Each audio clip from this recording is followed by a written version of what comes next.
President Bola Ahmed Tinubu, your Muslim ticket is directly linked to the extremist rhetorics that are already filtering openly into official grounds. I come from a country, Lebanon used to be the only majority Christian country in the Middle East. Most people don't know that. When they think of the Middle East, they think it's all Islamic countries. You know, that's the way these reckless politicians have perpetuated the destruction they do in our country. But you see, let me tell you where religion doesn't dominate. I'm not sure how the Christian community, especially in northern Nigeria, have had to receive the words of the Islamic cleric there. But how exactly have you received those words? Particularly the fact that I see 3 governors there who perhaps were just laughing. Hello guys, welcome back to Shekafe. There is this video I want you guys to watch, which is a direct response to what happened a few days ago when a Muslim cleric made a pronouncement in the presence of 3 governors saying that there should never be a Christian president again in Nigeria, that the Muslim ticket has to be supported by all Muslims just to teach the Christians who are the infidels a lesson. And that also show that the Muslim has the majority in the country, and without them, there can never be any president from any part of the country except the northern part of the country. So when he made that statement and he broke into the social media and the media space, a lot of Nigerians reacted negatively towards it. And some of them tried to downplay it, that it is politics and the politicians are using them to play politics. But what if I tell you guys that this is actually the mode of operation of how these people work in the process of Islamizing a nation? If you think I'm lying, I want you guys to watch this video. And watch it, listen to what was said in that video. Please watch it to the end. Compare what was said in that video and compare it against what is happening right now in Nigeria. Tell me if you can find any difference. But before we do that, guys, please, if you are new to my channel, please hit that subscribe button, click on the bell icon so that whenever I drop any latest update, you will be notified. Thank you very much. I come from a country, Lebanon used to be the only majority Christian country in the Middle East. Most people don't know that. When they think of the Middle East, they think it's all Islamic countries. But Lebanon is the only majority Christian country in the Middle East. We were open-minded, we were fair. We prided ourselves on our multiculturalism. We welcomed everyone to our country, especially from the surrounding Arabic countries, because we wanted to share with them the westernization which we had created in the heart of the Middle East. Muslims used to send their children to come study in our universities because we had built the best universities in the Middle East. They graduated and worked in our economy because we had built the best economy in the Middle East, even though we did not have any oil. Lebanon was known as Paris of the Middle East, the banking capital of the Middle East. And as Christians, we focused on education. Education was very important to us. You know, we educated girls and boys, you know, no difference. We were living the good time. Unfortunately, all that began to change by the 70s because of 2 things. The enlargement of the Islamic population in Lebanon, because we Christians marry one spouse until death do us part. We don't have many kids. Muslims, on the other hand, are allowed to marry up to 4 wives at a time. Now, of course, not all of them do it, but enough of them do it that in our country, in Lebanon, by the 70s, the Muslims became the majority. And once they became the majority, they started massacring the Christians and killing the Christians. I remember in 1974, we stopped traveling. We used to go spend Christmas and Easter in Beirut with the rest of my family. And we stopped traveling, and I would ask my father, why aren't we going to Beirut for Christmas this year? And my daddy would say to me, well, we just decided to stay home this year. And you know, I couldn't understand why. And later I learned is because Muslims started setting up fly-by-night checkpoints, and they would stop Christian cars traveling. And when they would get people out of the car and look at their ID and find out that this is a Christian family traveling, because in Lebanon, our religion is written on our national ID, on your driver's license, on your passport. So when they see that this is a Christian family traveling, they would get everyone out of the car and shoot them in cold blood. So we became prisoners to our homes and our cities and our communities. And that's the reason why we stopped going anywhere. By 1975, that's when the war broke out, the civil war. And the war broke out because Muslims walked into a church on a Sunday morning and began firing, shooting at Christian worshipers, and injured hundreds and killed 4 people. And that's what started out the all-out war. And it was a very difficult time for the Christians, because as the Muslims organized and now supported by the oil money flowing out of Saudi Arabia and all the Muslim countries, they wanted to basically use Lebanon as a base from which to fight Israel, kill the Jews and drive them into the sea, using Lebanese democracy and Lebanese open-mindedness and tolerance to do exactly that. And that's really when my world turned upside down and it changed.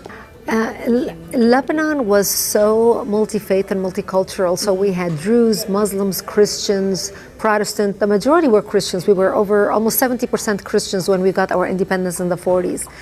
But because of the way Muslims multiply, you know, with the multiple wives and multiple kids, in 30 years, they became the majority. And when we got our independence from France and Lebanon, because we are, you know, Judeo-Christians, you know, come from Judeo-Christian culture, we're very fair. So we made sure we divided the government to make sure that Muslims have representation. So the president of the country was Christian, the prime minister was a Muslim, the prime minister, you know, the secretary of state. We had different assignments for different religions. But the Muslims became the majority. And once they became the majority, they were no longer tolerant of the people who took them in and accepted them and included them in the country. They felt they were not a part of the country. They felt they were a part of the Islamic Ummah or the Islamic nation. So when they turned against their brethren Christians who lived in the same country, and Jews, but specifically the Christians, they began massacring us in large numbers because they thought we are in power now and therefore we set the rules on how things should be. And that's really what drove the country into war. We had the problem controlled when it was only the Christians in Lebanon and the Muslims in Lebanon, but what aggravated the situation was the... We have listened to that video. I guess a lot of us is saying what was said in that video is actually what is happening right now in Nigeria. We'll discuss this video later. There's still another video I want you guys to watch. And this video is from Zerai, and listen to what he said. How the ticket, the Muslim ticket from Tinubu and his vice president is actually the trigger point of what is actually happening right now in Nigeria. The unaliving of Christian, how it contributed to it. Let's watch, then we'll be right back.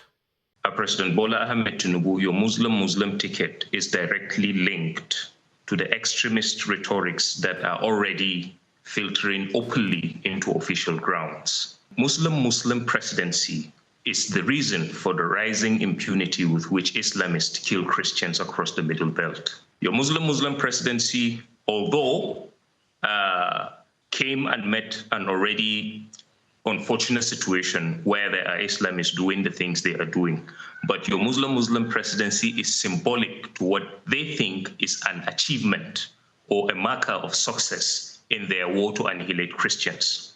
And that is why you find illiterates like Sheikh Jingir standing and spewing hatred, basically referring to the entirety of the Christian population as infidels. But now, I want us to listen to another video of Reverend Joseph, who is a Reverend Father from the northern part of the country, what he said. And yes, I want us to listen to him. Then we'll come back. I'm not sure how the Christian community, especially in northern Nigeria, have had to receive the words of the Islamic cleric there. But how exactly have you received those words? Particularly the fact that I see 3 governors there who perhaps were just laughing. I'm not sure exactly why. Yeah, thank you very much for having me. And once again, good morning. Let me put it this way to our viewers. There is always a day that you will not pretend. We've been living in pretense in Nigeria, lying to ourselves that we are together, lying to each other that there is unity, lying to each other that we are co-citizens. But for us as Christians in the North, we know the preachings have always been there for all these decades. So I think Sheikh Jingir just find an opportunity to open up what has been happening in the secret, because when we cry out that we are being persecuted, when we cry out that there is a dominance or people have deliberate attempt to dominate us, no, why are you complaining? This is not true. Today we have it. The man didn't just say it in his room. The man said it in the presence of 3 governors, and they were all smiling.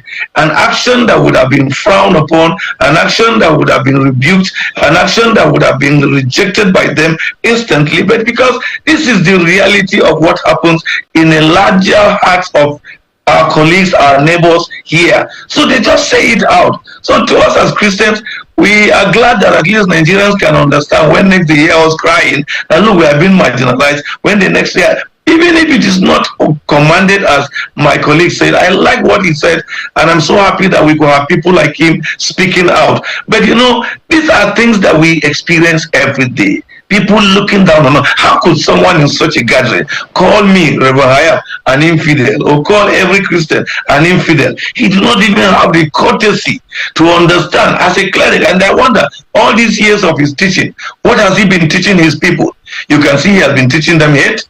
He has been teaching them dislike for the Christian folk. So when a young man out there burnt our church, kill our pastor, don't blame him. Understand where he's coming from. So for us, we just simply realize that this whole thing that has been acting as if it does not exist is coming out to public glory. Will you tell me that the current Muslim ticket that you claim to have put was only elected by Muslims? No, sir. I can count names of states that are mostly Christians. The man won in those states. So it wasn't just the Muslims that voted for him. Even though we had concerns and advised that there should be a balance for fairness, but we were not going to war to insult anybody on anything. We only wanted understanding and togetherness, as our brother has quoted from Constitution. If you respect me, you don't come out publicly and make such kind of derogatory statement against me, against my faith, just for politics. It's no longer politics. It is the reality that has been going on the ground. So basically, they are the ones who have been bearing the brunt of this unaliving of Christians in the northern part of the country.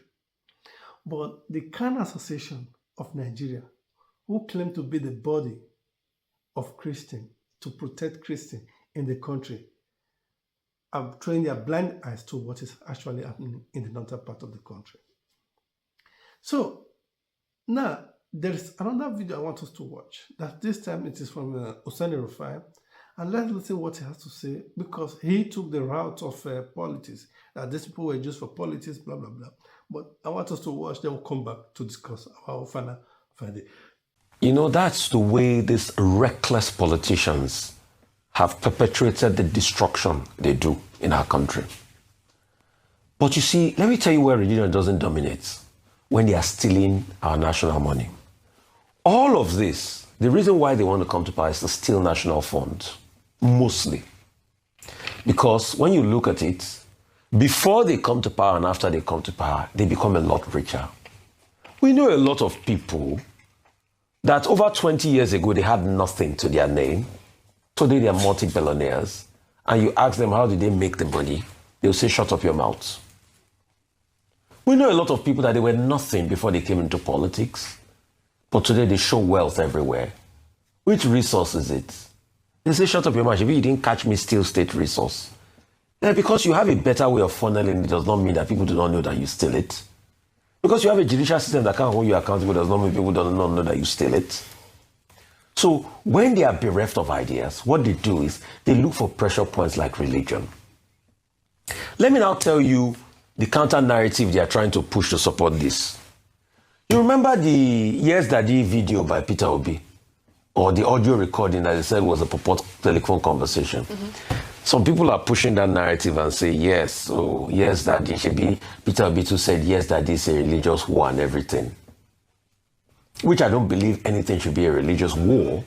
But the question we should ask them this morning is, and I quote, please, will everybody sitting down there in that gathering that sees nothing wrong with a Muslim ticket as a political strategy, please, will they accept a Christian ticket?